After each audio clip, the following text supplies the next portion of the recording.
know about you, but whenever I hear about an open world sandbox game, I think of one thing and one thing only. Blowing stuff the crap up and acting crazy while doing it.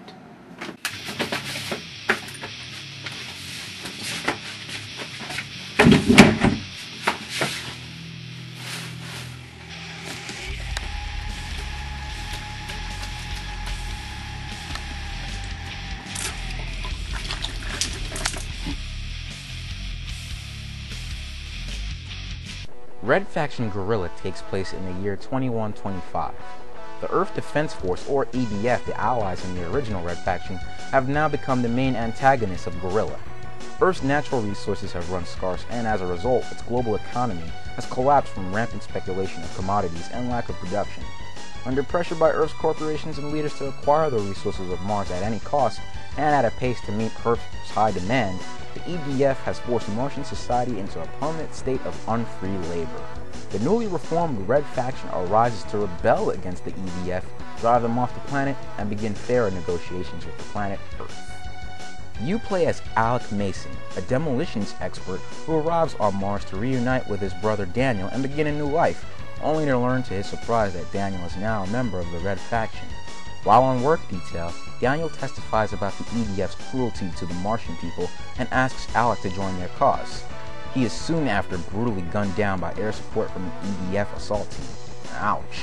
And as you can see, the story is as well thought out as an episode of Naruto. I mean, Alec's brother is killed very early in the game, so you really don't feel any affection for him, or any of the characters as a matter of fact. Most of the game's story is revealed with the in-game radio, so most of the graphics aren't used as much as I would have hoped.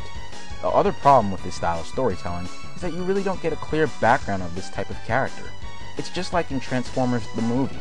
No, not that crappy Michael Bay remake, I'm talking about the good one from the good old year of 1985. Now, I wasn't as privileged enough to see this movie when it came out in theaters, well, because I wasn't born yet. But from the perspective of a Transformers fan that was alive in that era, he described to me the death of Optimus Prime as one of the worst things he ever saw in his childhood. It tortured him and other kids day and night, and even one kid locked himself in a closet. It's just not the same without Optimus. Go away! You see what I'm trying to say? People cried because Optimus died. That rhymes. Anyway, people were crying because they cared. In this game, I found myself saying that if the main character himself dies, I wouldn't give a crap.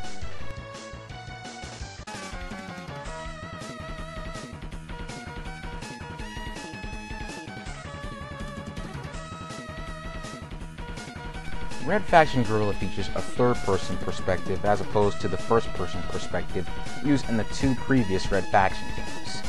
This was changed as Volition believes that the third-person view allowed for a greater ability to see and appreciate the surroundings as the player destroyed it. And boy, were they right. There's so much crap to blow up in this game that it's put even Battlefield Bad Company to shame. Now, don't get me wrong, I love the Battlefield series, especially Bad Company, but I just feel Volition have really outdone themselves here. Alec Mason is able to run, jump, hijack vehicles, and use weapons to traverse and free roam across the open world of Mars and fight the EDF, or Earth Defense Force. A special weapon, the Grinder, is a homemade improvised weapon made by miners that launches charged blades at enemies and objects. The game includes over 30 vehicles such as APCs, a 6-wheeler cargo truck, a walking construction mech, and a tank. Being the huge giant robot fan I am, pun intended, I really got a kick out of the mech aspect of the game. It's even better than walking on foot whacking people to death with the hammer. Destruction is the name of the game, and there's tons of it. The game encourages that you blow up as many things as possible, which is something that all players should enjoy. You want to know what's the perfect way to sum up Red Faction's gameplay factor? Well, it's this. It's harder than trying to stick your dick up in a Fruit Loop. In fact, I don't care how much of a good gamer you are, you're not going to beat Red Faction on the hardest difficulty. The game gives a huge variety of weapons the deeper you get into the game, and the AI is pretty competent. Heck, at least it's not as bad as Cheval Omar. Okay, it's not that bad, but they're really only as good when they're in huge numbers. I mean, look at the game. Okay, enough of me bitching and moaning about what's good about the gameplay department. Well, as mentioned before, you can get to blow the crap out of everything that's in sight. You really don't care, but it's just like WWE wrestling. You know it's fake, but it's fun to watch. Same with this. You know the AI is going to kick your butt, and you know the story sucks, but boy, I wish you proves that blowing crap up can cover for even a crappy storyline. Unless you're Michael Bay. Look, I don't hate Michael Bay, and I haven't seen T2, not Terminator 2. Oh, you know what I mean. Look, Transformers just isn't his thing. He even clearly states he's not a Transformers fan. Wow, I'm getting way off the subject. Anyway, the fact of the matter remains that Red Faction Guerilla is an awesome game.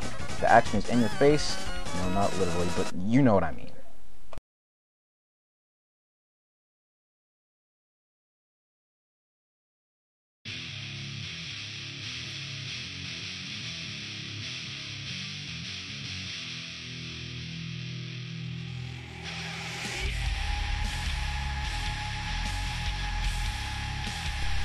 Don't get me wrong here, there are a few problems with Red Faction Guerilla. For one thing, the game is harder than hell. Don't feel ashamed if you have to play it on the easiest difficulty, because God knows I did. They make you feel powerful, but at the same time, not too powerful. I'm not one to complain about this aspect, but jeez! You can get your butt shaved off and handed to you on a silver platter faster than you can say ass.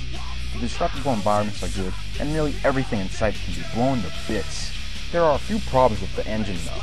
For one thing, plenty of times where you see a building left with only one support beam, but left still standing. That completely defeats the whole purpose of a destructible sandbox game. However, the game makes up for it with a variety of weapons and customizable goodies. The multiplayer mode is pretty easy to pick up and play, and it's fun at the same time. While there are no vehicles in the multiplayer mode, it doesn't really matter because it's so darn fun. There's a jetpack in the multiplayer mode, but of course it's pretty darn hard to know whether you're going to land in a good spot or not. The music's great and the graphics are out of this world, pun intended. If you can withstand mild graphical glitches and a few WTF moments, then pretty much sums up Red Faction for you. You have to get it if you're into that kind of stuff. If not, skip it. Red Faction is just one of those games you have to have if you're interested in stuff like Crackdown, Prototype, Infamous, anything like that. You have to own Red Faction Guerilla. For the Xbox 360 and PlayStation 3 and soon to be PC, Red Faction is nearly a masterpiece. It has everything you want in a beat 'em up, destroy everything, blow stuff up game. It's fantastic, but it is hard as hell. Be aware of this because when you buy this, it is the most unforgiving game you will ever hold in your hands. It is very, very difficult.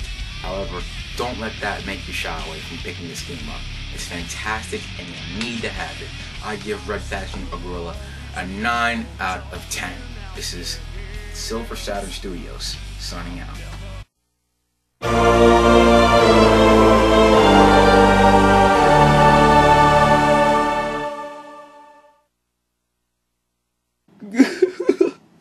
Why'd they kill Optimus? I know it was 20-something years ago, but I don't care, it still hurts.